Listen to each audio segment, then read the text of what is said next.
Adding large numbers in your head when you don't even have a piece of paper can be difficult. I have a method for you that will make it way easier. Just make all the numbers you need to add a multiple of 10. Let's take two 3-digit numbers as an example. 543 plus 339. Even adding these numbers on paper can be challenging, but rounding them up will make it much more manageable. In this case, 543 is rounded up to become 550, and 339 turns into 340. Now, adding these two is not much of a problem, so let's do it. 550 plus 340 equals 890. Cool, but that's not the answer to the original equation. To determine that, we need to remember how much we added to the initial numbers. That would be easy. We just need to subtract the original numbers from the rounded up ones.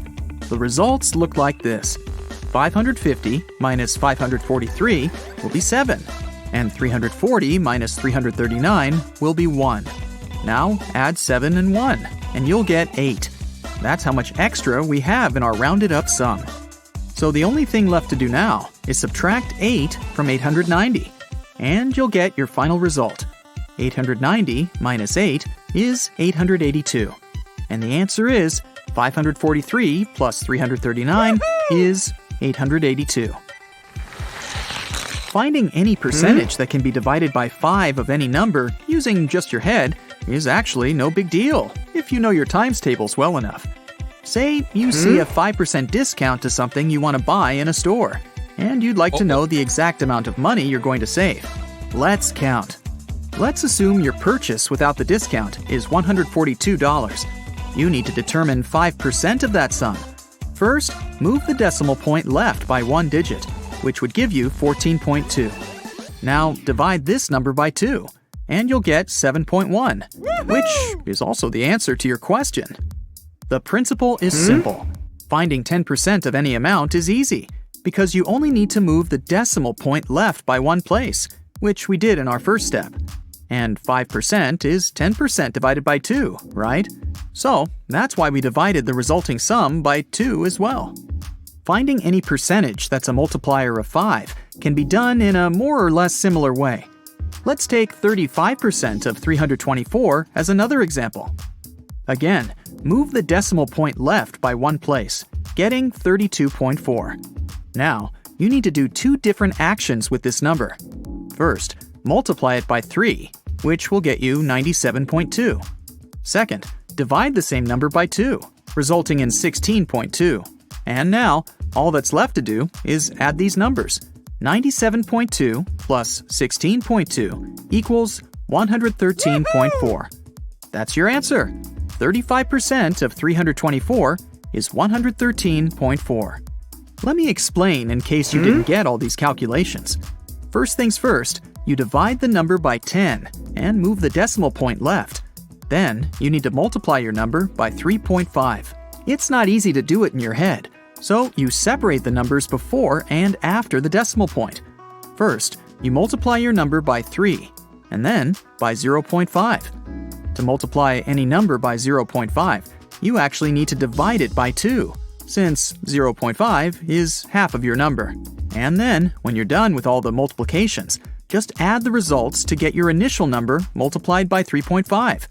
This might sound complex at first, but if you practice this method a bit, you'll find it very easy to apply. Now let's get away from complex calculations and have some fun instead.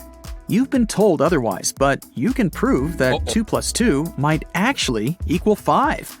Here's the simplest method to do so. Disclaimer, don't try to do this in your math class. So, we have the universal truth that 0 equals 0. Now, 0 can be a result of subtracting a number from itself. Let's take numbers 4 and 10 for our case, and we'll have this equation. 4 minus 4 equals 10 minus 10. Taking it one step further, 4 can be written as 2 to the power of 2, and 10 can be written as 2 times 5. In the end, we get this equation. 2 to the power of 2 minus 2 to the power of 2 equals 2 times 5 minus 2 times 5. Next, in math terms, we can simplify it by using brackets, and here's what we get. 2 minus 2 times 2 plus 2 equals 5 times 2 minus 2. Again, according to the rules of math, we can cancel 2 minus 2 on both sides, and the result will be 2 plus 2 equals 5. Yeah, that's how you prove the impossible. Math can do incredible things. Okay, getting back to real math tricks. Squaring numbers after 10 can be a pain, but there's an easy way to square any two-digit number that ends in 5. Let's take 45 as an example. First, you need to multiply the first digit by itself plus 1. That is, 4 plus 1 is 5. So you need to multiply 4 by 5, getting 20. Now add 25 at the end, and you get 2025. That's it. Here's your answer. 45 squared is 2025. Check it with a calculator if you don't believe me. A simple way to multiply any, and I mean any at all, number by 5 has probably never been mentioned to you at school. There's a slight difference in methods depending on whether the number is even or odd. Let's start with even numbers. Say you have to multiply 3,566 by 5. First, divide the number by 2, getting 1,758. Now add a 0 to it, and you've got your answer, 17,580. Now let's try odd numbers. We'll take 2,463 as an example. First of all, subtract 1 from the number, getting 2,462. Now divide it by 2 again, resulting in 1,231. And then, instead of a 0, put a 5 at the end, which will get you 12,315. This is your answer. 2,463 times 5 equals 12,315. All right. Now I've got a puzzle for you. See if you can solve it in 10 seconds. You have an equation made of matchsticks, which reads 2 equals 6. You need to move just one matchstick to make the equation true. The timer is set.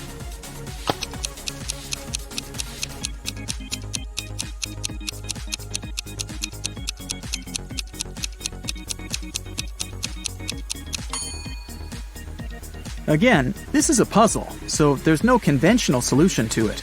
If you move one matchstick from the left side and put it so that its middle is on top of the 1 on the right side, you'll get a square root symbol, and thus the equation is true. 1 equals the square root of 1. But there's also a second solution.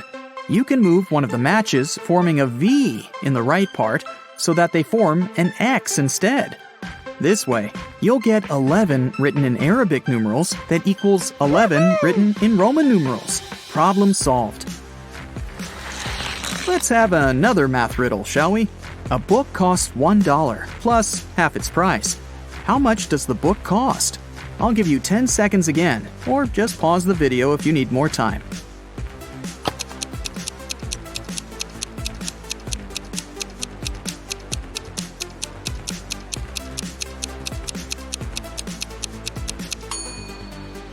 To solve this riddle, you need to build an equation where B is the cost of the book, and you have to find it.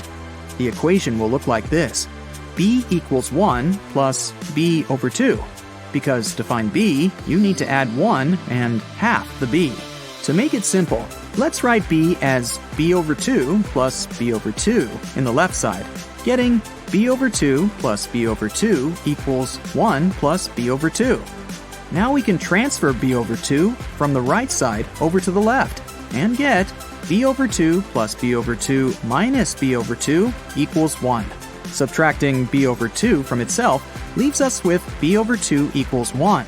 So the only thing left to do is multiply 1 by 2, and you'll get B. The answer is B equals 2. Now, if you solve this puzzle on your own, you just might get to Oxford University. In the finals of a logical game, 2 players are contesting for the prize. The prize itself is placed under one of 5 objects you can see on the screen. Sheila was privately told the shape of the object under which the prize was hidden. Colin was privately told the color of that object. Both players are mathematicians and use perfectly logical reasoning to find the answer. and either of them knows that the other was told the shape or the color of the object. The host asks them, "Do either of you know where the prize is?" The players say no. The host then asks, "Do you know now?" They both shake their heads. The host asks again, "Do you know now?" And the players answer yes in unison. How can this be? And where is the prize? Pause the video if you want to try to crack this puzzle on your own, or watch further to find out the answer.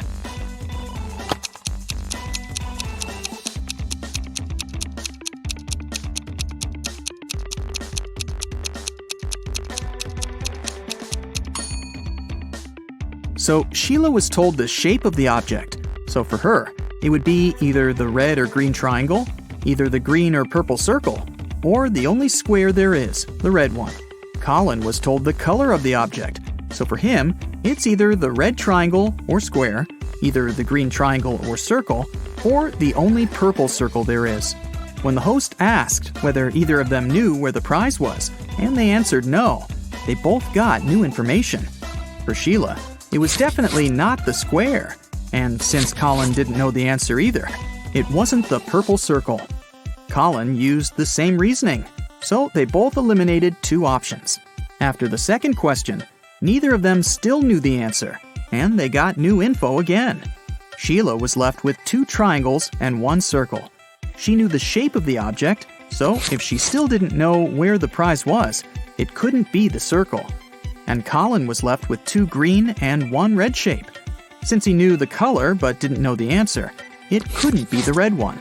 Thus, two more objects were eliminated for both.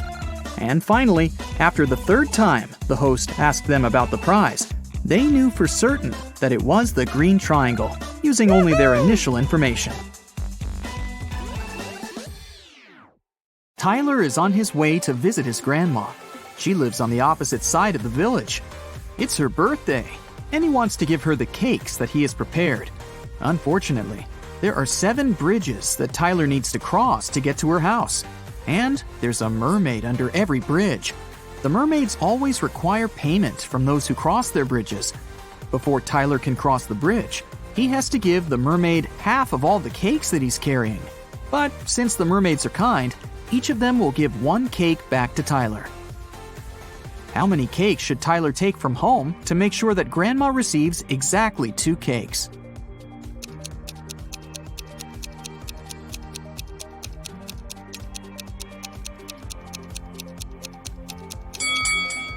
Two.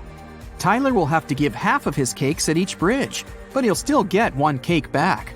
If Tyler takes 2 cakes from home, he'll manage to stay with 2 cakes after every bridge. Will is going on a jungle trip for 1 day.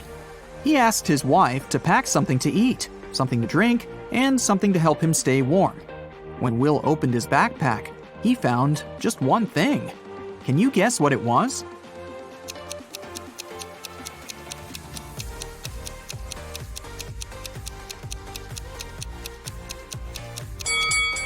A coconut. Will can drink coconut water. He can also eat the coconut meat. And finally, Will can use the coconut peel instead of wood to warm himself up. Nina decided to play a quiz game. She kept asking the same question to everyone she met, and each time she got a different answer. Can you guess what the question was?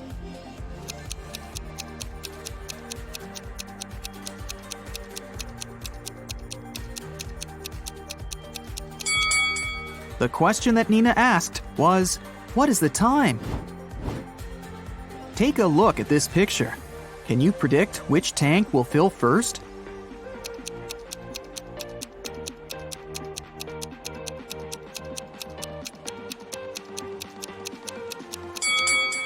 Tank 5. The connection between Tank 5 and Tank 2 is blocked, so the water will move into the 5th tank from the first one. But it won't go to Tank 2. Therefore, Tank 5 will fill up first. What about this complicated structure? Can you tell which of the tanks will fill first?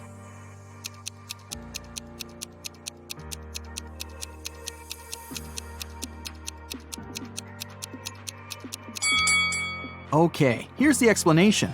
Tank C is pretty tricky because it's blocked on the right side. So, the water will move to tank J. And now, it will move to the right and go through tank L. At this point, it seems pretty obvious that tank H will get filled first, but that's wrong. It's blocked as well. So, the correct answer is tank F. There is a wide field of corn. A fox finds its way into the field and starts running. Can you find out to which point the fox can run into the field?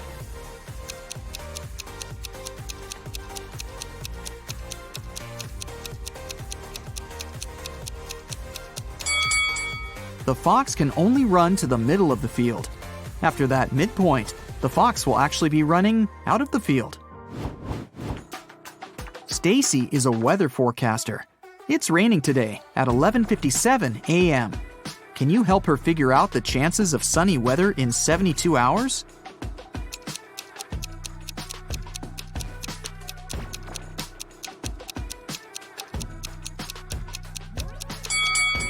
The chances are 0.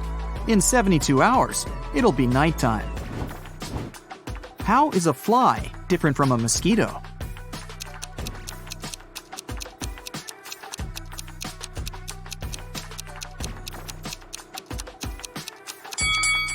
A mosquito can fly, but a fly cannot mosquito. This is Rick, and these three ladies are Melanie, Meg, and Millie. Melanie loves strawberry ice cream. Meg loves blueberry ice cream. And Millie hates ice cream. Can you find Rick's wife among these women?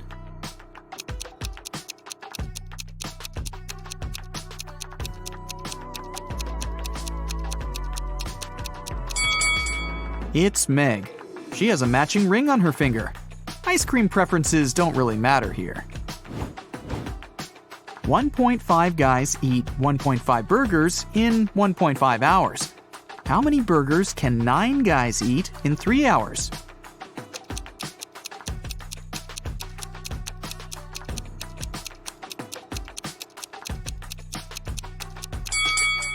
More hours mean more burgers, and more guys mean more burgers. The time was doubled to 3 hours, and the number of people rose 6 times. Therefore, the number of burgers will be 18. Take a look at this arrangement. It consists of 15 matchsticks. How can you remove exactly 6 matchsticks to make 10?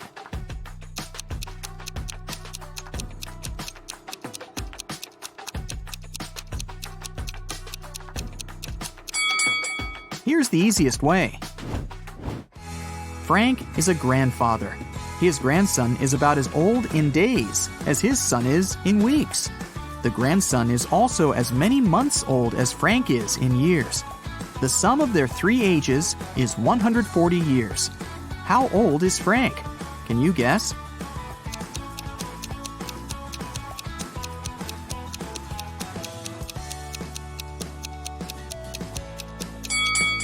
To solve this riddle, we need some calculations. Let's say the grandfather is A, the son is B, and the grandson is C. Since the total age is 140 years, we can make up the following equation. A plus B plus C equals 140. Also, the grandson is about as many days old as the son is in weeks, which can be expressed in this equation. 365C equals 52B. And finally, the grandson is as many months old as Frank is in years, so 12C equals A. Now we can put this information into one big equation and calculate the final result. 12C plus 365C divided by 52 plus C equals 140. 624C plus 365C plus 52C equals 7280. 1041C equals 7280, so C equals 6.99. Since the task said that the grandson was about as old in days as his father in weeks, we can round up that number to 7. Therefore, Frank is 84 years old, and his son is 49. If you multiply all the numbers on your phone, what number will you get?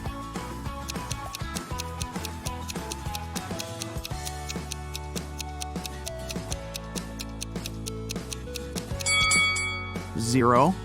Remember that multiplying any number by 0 always results in 0. Jerry and Sarah went hiking to celebrate their anniversary, but only the wife returned from the vacation. She went to the local police office and said, "Jerry got lost in the woods while I was sleeping in our tent." The sheriff arrested her, saying, "I've talked to your travel agent. We suspect that you're involved in Jerry's disappearance." Sarah didn't inform anyone about the trip. Why did the agent and the sheriff decide that she was guilty?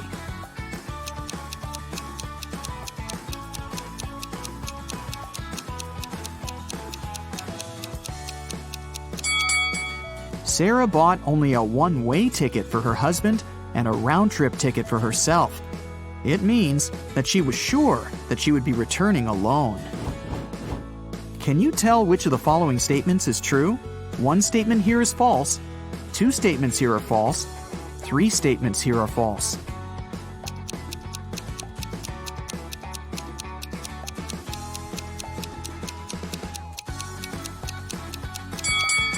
The second statement is true. 13 caves are arranged in a circle in an enchanted forest. Each of the 13 caves has treasures and gems. Every day, the cave's guards can move the treasure to an adjacent cave or can keep it in the same cave. Meanwhile, every other day, treasure seekers visit the forest and have enough time to enter any two caves of their choice. How can the treasure seekers make sure to find the treasure in the minimum possible days?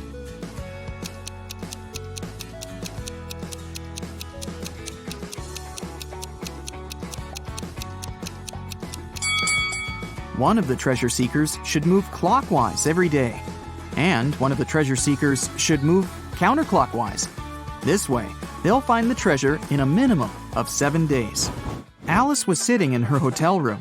Suddenly, she heard a knock on the door. She opened the door and saw a creepy woman standing outside. The woman said, "Oh, I'm really sorry. I thought this was my door."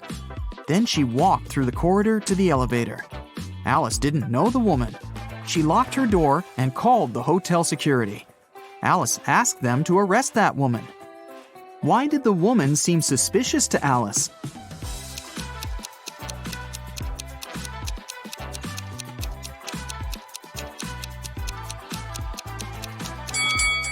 If the woman thought the room was hers, she would have used the keys, but she knocked on the door. Alex, Amy, Allie, and Austin got trapped in a jungle. There's a bridge that can lead them back to the city safely. But the bridge is very old and dark. It can handle only 2 people to pass through. Also, the family has only one flashlight to move through the dark. Alex takes 1 minute to cross. Amy takes 2 minutes. Allie takes 4, and Austin takes 5 minutes. How can they all get to the other side in the minimum possible time?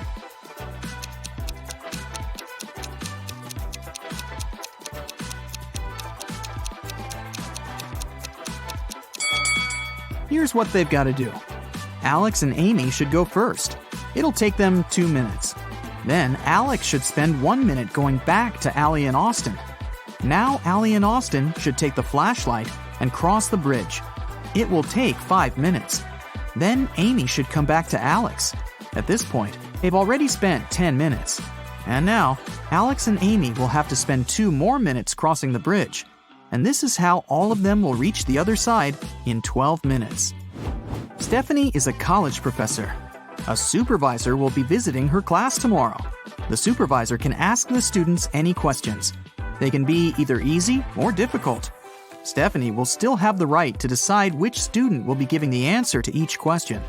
Stephanie wants to leave the best impression. What instruction should she give to her students to maximize the chances of receiving a correct answer for each question? Can you help her?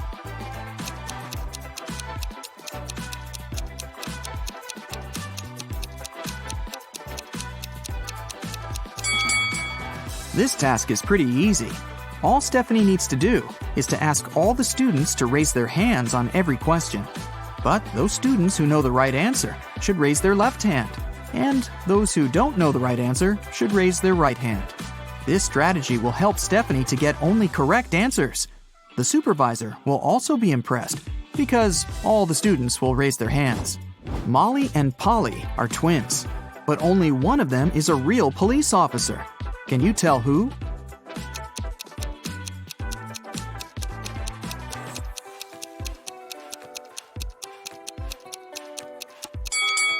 Molly. There's a camera filming Polly because she's an actress.